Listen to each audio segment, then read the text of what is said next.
Olá, bem-vindo ao Bunda na Cadeira e Sem Enrolação. Bora estudar novas tecnologias e mediação pedagógica, aula 2.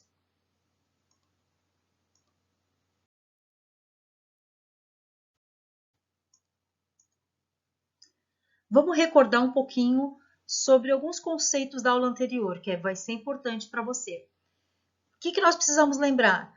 Que uma educação inovadora apoia-se em um conjunto de propostas com alguns grandes eixos que lhe servem de guia e de base. Moran diz isso para nós.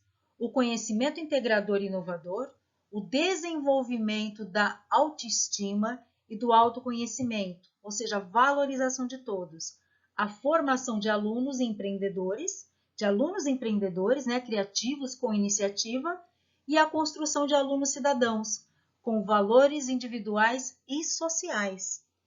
Nós temos Podemos fazer uma analogia também com a PEI, em que eu tenho que formar alunos protagonistas.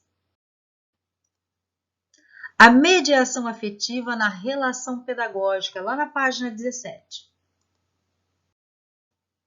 Continuando.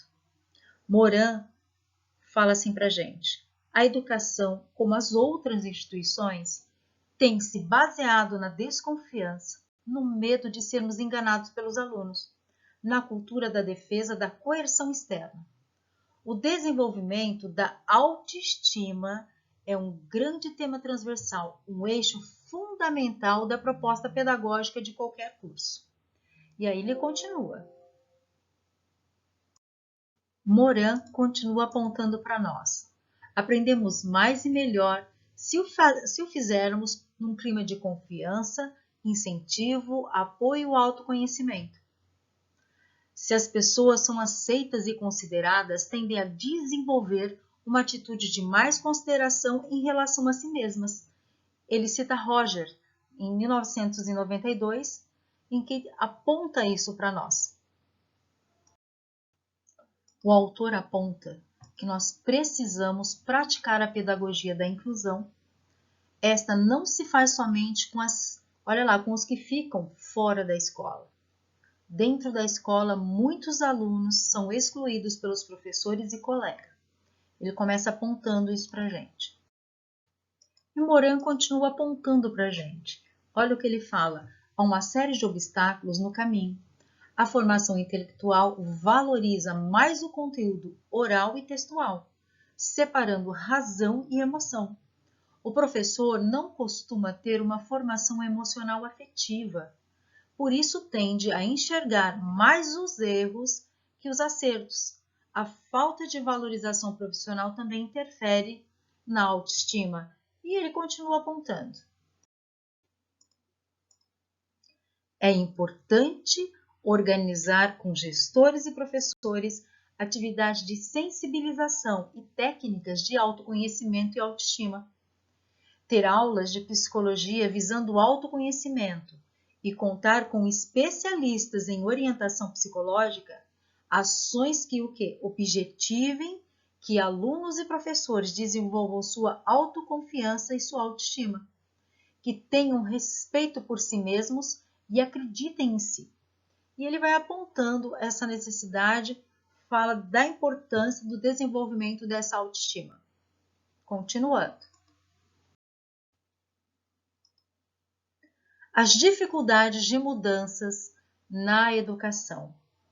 Ele aponta isso para nós. Olha, nós temos uma dificuldade de mudança na educação.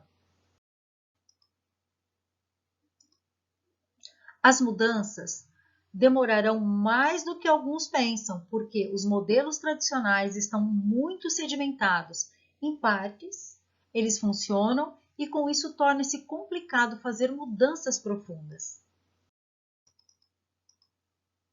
E somente podemos educar para a autonomia e para a liberdade, valendo-nos de processos fundamentalmente participativos, interativos, libertadores, que respeitem as diferenças, que incentivem, que apoiem, orientados por pessoas e organizações livres.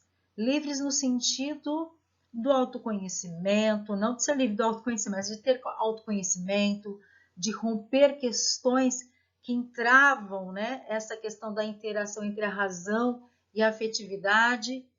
Então, é muito importante para ele. E aí ele vai tratar isso em relação também às tecnologias. Continuando. Olha o que ele vai falar em relação ao educador. O educador autêntico é humilde e confiante. Mostra o que sabe e, ao mesmo tempo, está atento ao que não sabe, ao novo. Mostrar para o aluno a complexidade do aprender, a nossa ignorância, as nossas dificuldades. Ensina aprendendo a relativizar, a valorizar a diferença, a aceitar o provisório, ou seja, nós não temos nada mais estagnado, nada muito pronto, né? Mas tudo é provisório. Aprender é passar da incerteza a uma certeza provisória, que dá lugar às novas descobertas e às novas sínteses.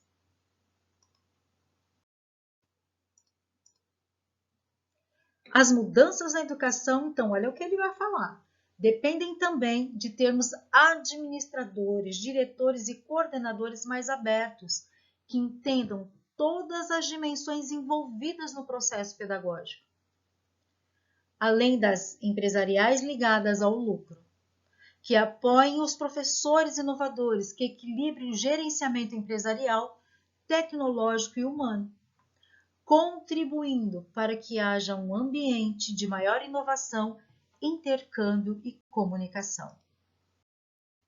E ainda, uma boa escola precisa de professores mediadores motivados, criativos, experimentadores, presenciais e virtuais.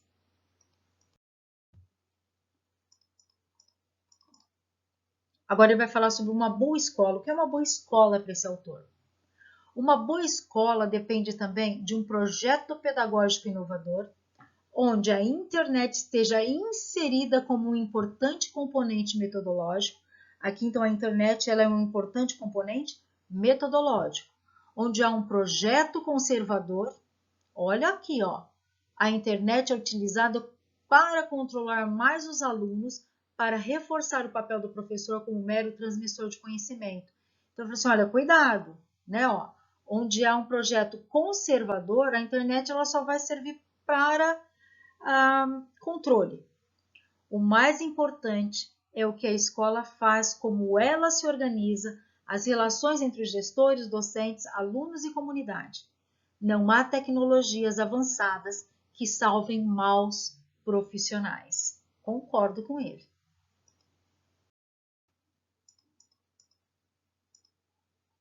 As mudanças na educação dependem também dos alunos.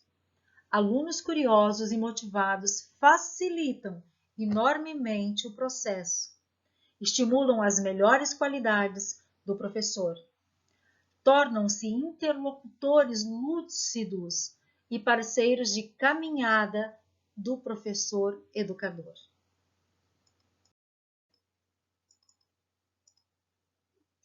O núcleo familiar dos alunos também é um importante fator a considerar quando se trata de mudanças na educação. Claro, né, gente?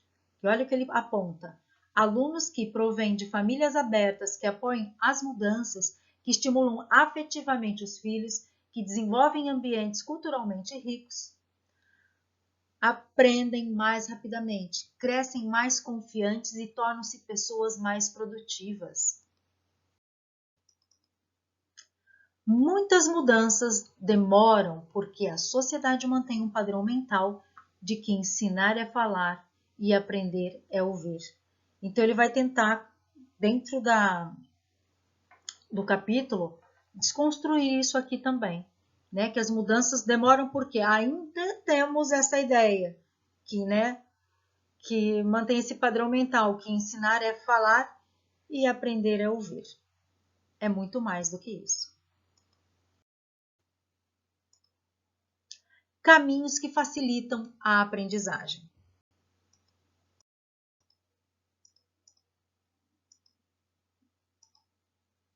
Um dos grandes desafios para o educador é ajudar a tornar a informação significativa, a escolher as informações verdadeiramente importantes entre tantas possibilidades, a compreendê-las de forma cada vez mais abrangente e profunda e a torná-las partes do nosso referencial.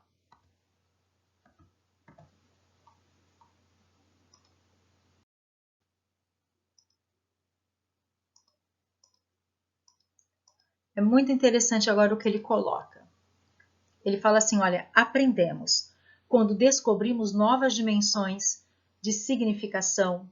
Aprendemos quando equilibramos e integramos o sensorial, o racional, o emocional, o ético, o pessoal e o social. Aprendemos pelo pensamento divergente, por meio da atenção, da busca e pela convergência, pela organização, pela integração. Aprendemos também pelo prazer, porque gostamos de um assunto e de uma mídia, de uma pessoa. Aquele professor que é muito amado, né? Às vezes você não gosta nem tanto da disciplina, mas por gostar dele você vai lá e quer aprender a aula que ele dá.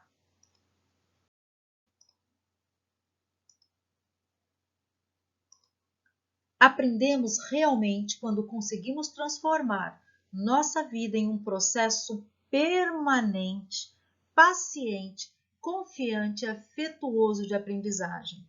Isso para Morin. E aí ele vai falar para a gente o que é esse processo permanente, paciente, confiante e afetuoso. Continuando.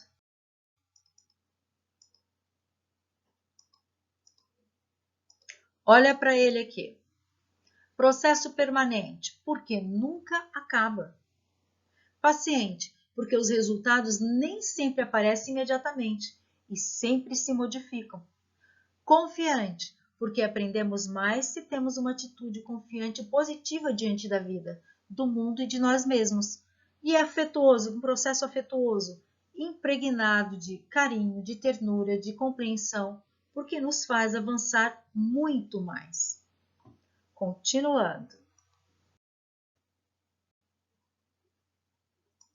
Desafios que as tecnologias digitais nos trazem. Olha os desafios. As tecnologias digitais móveis desafiam as instituições a sair do ensino tradicional, em que o professor é o centro, para uma aprendizagem mais participativa e integradora, com momentos presenciais e outros com atividades à distância, mantendo vínculos pessoais e afetivos, estando juntos virtualmente. Aqui ele começa a mostrar como que eu poderia dizer aqui? Essa nova forma, né, de aprendizagem, rompendo com a tradicional. Então, a chegada das tecnologias móveis à sala de aula traz tensão, novas possibilidades e grandes desafios. As próprias palavras tecnologias móveis mostram uma contradição de utilizá-las em um espaço fixo, como a sala de aula. Elas são feitas para movimentar-se, para que sejam levadas a qualquer lugar, utilizadas a qualquer hora e de muitas formas. O autor aponta ainda para a ideia que as tecnologias digitais facilitam a pesquisa, a comunicação e a divulgação em rede. Temos as tecnologias mais organizadas. Vai falar, nós temos a tecnologia mais organizada, como os ambientes virtuais de aprendizagem. Aquele ambiente virtual de aprendizagem, ele fala, é mais organizado. Permite que tenhamos certo controle de quem acessa o ambiente e de que é preciso fazer em cada etapa de cada curso. E aí ele vai falar a outra forma, né? Outra forma de tecnologia.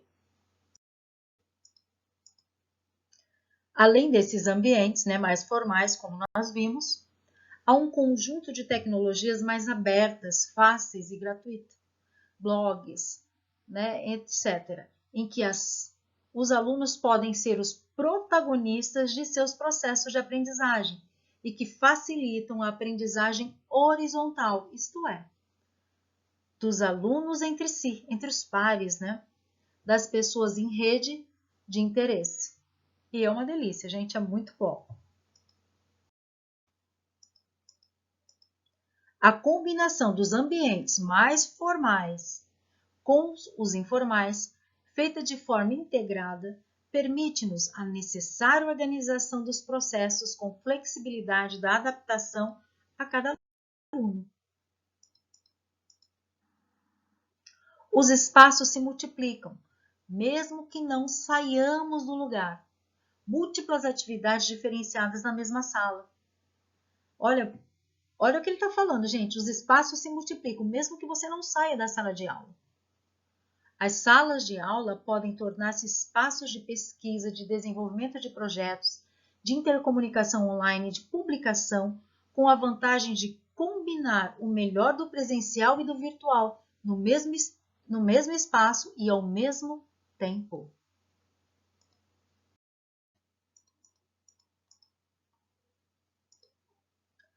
Pesquisar às vezes, todos juntos, ou em pequenos grupos, ou mesmo individualmente, pesquisar na escola ou em diversos espaços e tempos.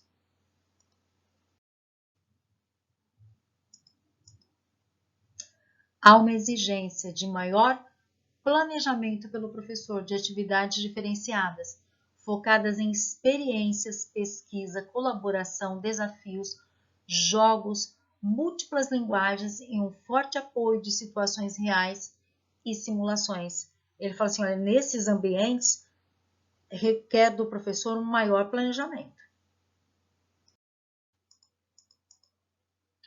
O conteúdo educacional bem elaborado, atualizado e atraente pode ser muito útil para que os professores possam selecionar materiais textuais e audiovisuais, impressos ou digitais, que sirvam para momentos diferentes do processo educativo, para motivar, ilustrar, contar histórias, orientar atividades, organizar roteiros de aprendizagem, elaborar avaliação formativa.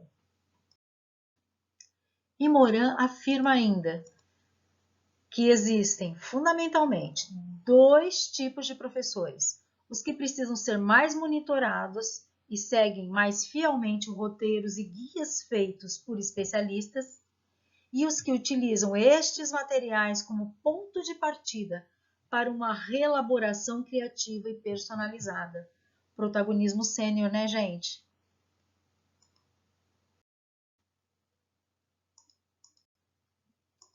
O professor pode se basear em situações concretas, histórias, estudos de caso, vídeos, jogos, pesquisas e práticas, e ir incorporando informações, reflexões e teoria a partir disso. Quanto mais novo for o aluno, olha que interessante, mais práticas precisam ser as situações para que ele as percebam como importantes. Claro, quanto mais novo, eu ainda estou muito no concreto. Vamos lembrar aí de Piaget? Não podemos dar tudo pronto no processo de ensino e aprendizagem. Aprender exige envolver-se, pesquisar, ir atrás, produzir novas sínteses. É fruto de descobertas. Continuando. A coerência entre o que o professor fala e o que ele faz na vida e, diga-se de passagem, em sala de aula, é um fator importante para o sucesso pedagógico. Se um professor une as competências intelectual, emocional e ética, ele causa um profundo impacto nos alunos. Estes estão muito atentos à pessoa do professor e não somente ao que ele fala. A junção da fala competente com a pessoa coerente é poderosa didaticamente. E eu concordo com o Morin.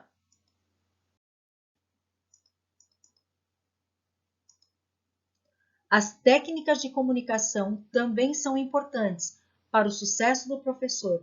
Ou um professor que se expressa bem, que conta histórias interessantes, que tem feeling para sentir o estado de ânimo da classe, que se adapta às circunstâncias, que sabe jogar com as metáforas, com o humor, que usa as tecnologias adequadamente, sem dúvida consegue bons resultados com os alunos. Quanto mais tecnologias, maior a importância de profissionais competentes, confiáveis, humanos e criativos. A educação é um processo de profunda interação humana, com menos momentos presenciais, tradicionais e múltiplas formas de orientar, motivar, acompanhar e avaliar. Agora nós vamos para uma questão, para um teste. Presta muita atenção nesse teste.